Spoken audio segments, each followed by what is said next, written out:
New developments in an exclusive 5 on Your Side investigation. CEOs from Kia and Hyundai refused to testify in front of U.S. senators about some of their cars catching fire. Our ongoing 5 on Your Side investigation has shown car fires across the country and also in our area. Kias bursting into flames while drivers were still inside.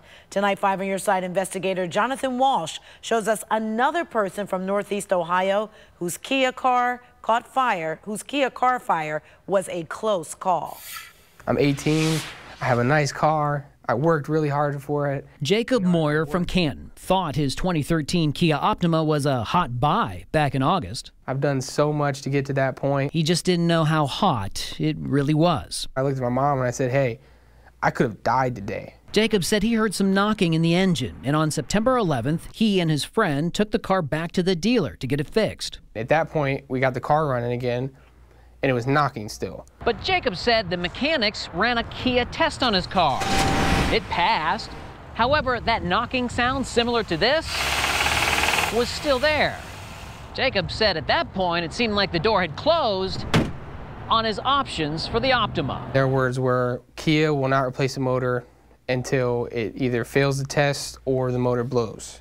So he started driving it home. He was just a couple blocks from his house when all of a sudden, I see my buddy fly up, left lane, pass me, swerve me off the road. He's yelling, get out of the car, it's on fire. Jacob pulled over, stunned. Popped the hood, and at that point, that's when we had the fire just pouring out. Oil was leaking all over the place, trails left behind, and large spots dotted the road. After the fire calmed down a bit, he grabbed his phone and captured some of the flames. The seriousness of what just happened hit him hard. He never saw the flames while he was driving, and that's scary. I could have died if my best friend hadn't been following me. Jacob says he contacted Kia about the fire to see what the company can do. He says they told him they would cover the cost to repair the car, or he could take $8 grand. $8 grand doesn't even cover my loan. In a statement, Kia told us in part that Jacob's repairs are currently underway, and any customer who has a similar situation, that Kia will provide alternate transportation at no cost to the customer until a satisfactory resolution is determined. But my car is on fire. Jacob then found out about other Kias that have caught fire across the country, and the numerous complaints about car fires related to Optimas.